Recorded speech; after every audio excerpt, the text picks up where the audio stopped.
pergunta fundamental é como nós podemos lidar com os problemas de convivência, mas ao mesmo tempo favorecer a formação de pessoas mais éticas, fortalecendo os valores democráticos.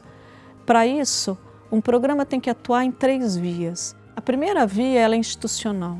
A via institucional significa que você quer transformar a cultura da escola. Então, ele se caracteriza com uma série de procedimentos que são democratizantes, ou seja, que ampliam a participação das pessoas envolvidas, como implantação de assembleias ou rodas de diálogo, de equipes de ajuda, processos de mediação de conflito, e eles são implantados na escola como um todo. A segunda via de participação é o que a gente chama pessoal ou relacional. A via pessoal são procedimentos que ampliam as competências, as habilidades socioemocionais dos próprios professores, de tal maneira em que, ao se transformar, eles também transformam as relações que eles estabelecem. E uma terceira via importante é o que a gente chama via curricular.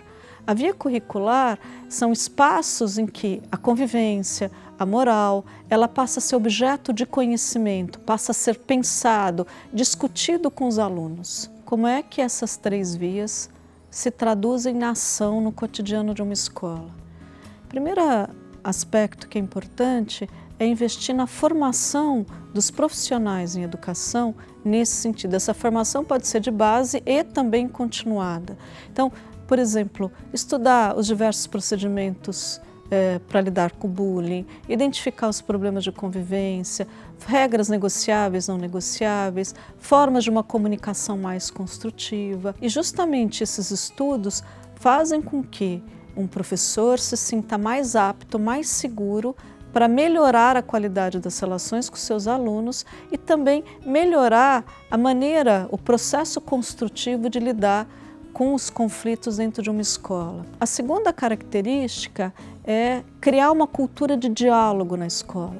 A cultura de diálogo, ela não se dá simplesmente com posturas individuais, ou seja, um diretor, um professor que ele é aberto a diálogo. Isso sem dúvida é necessário, mas eu preciso também de procedimentos institucionais, ou seja, essa escola ela vai deixar muito claro que há espaços sistematizados em que o diálogo e a participação é valor para aquela instituição. Para isso, nós implantamos rodas de diálogo ou assembleias para resolver os conflitos quinzenalmente entre os adolescentes ou semanalmente com as crianças menores.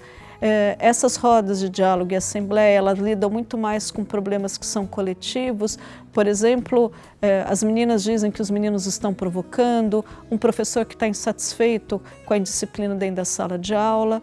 Além das assembleias ou rodas de diálogo, é importante que haja também na escola os processos de mediação de conflito. Esses espaços de mediação de conflito, eles vão dar conta das desavenças de âmbito privado. Por exemplo, 2 alunos que brigam e se agridem, ou um aluno que está magoado com determinada atitude de um professor. Então, os processos de mediação de conflito, eles podem atuar na resolução dialógica dessas desavenças. Numa cultura de diálogo, nós temos que também cuidar da violência. E a violência, ela demonstra justamente a incapacidade, a habilidade de lidar com as frustrações, com os problemas de uma maneira assertiva. Para isso, são empregados métodos de preocupação compartilhada ou círculos restaurativos que ajudam a desenvolver nos alunos envolvidos em violência, a capacidade de autorregulação, a substituição da violência pela palavra e processos cada vez mais cooperativos de resolução de conflitos. Um outro conjunto de procedimentos se refere a momentos mais sistematizados para trabalhar o procedimento de educação em valores, a convivência, a moralidade, como área de estudo para os alunos. Para isso se usam métodos ativos como discussão de dilemas morais, situações de conflitos hipotéticos para eles tentarem resolver, construção de projetos anti-bullying. Se nós não criarmos um espaço, por exemplo, uma disciplina uma disciplina curricular mesmo, que pode ter nomes diversos, convivência ética, relações humanas, em que esses temas são discutidos, eles ficam diluídos no currículo. Numa sociedade em que a convivência online é cada vez mais presente, é preciso que se abra dentro da escola um espaço em que se vai falar de fake news, de discurso de ódio, em que se vai discutir as novas relações online, em que vai se discutir a cyberagressão. Essas questões passam a ser também curriculares como objeto de conhecimento necessário na formação dos alunos. Um outro conjunto de procedimentos, ela está muito ligada às regras e às sanções que as escolas utilizam. Então, é fundamental que haja uma revisão da quantidade, do conteúdo das regras, dos processos de elaboração que devem ser mais participativos e também dos processos de legitimação. As sanções são substituídas por procedimentos muito mais relacionados à justiça restaurativa, o que favorecem a melhoria do clima escolar.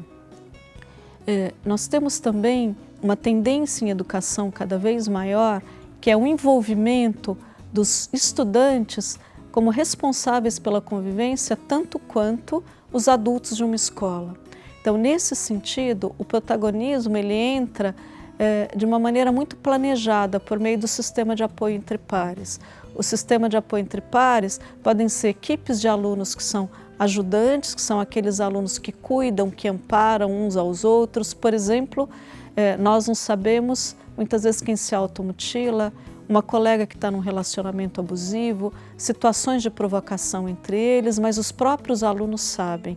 Então, esses alunos são estudantes confiáveis que, a partir de uma formação, eles atuam em grupo e cuidam um dos outros, intervindo, incluindo aquele que está sendo excluído, amparando aquele aluno que tem um problema, formando uma rede de apoio.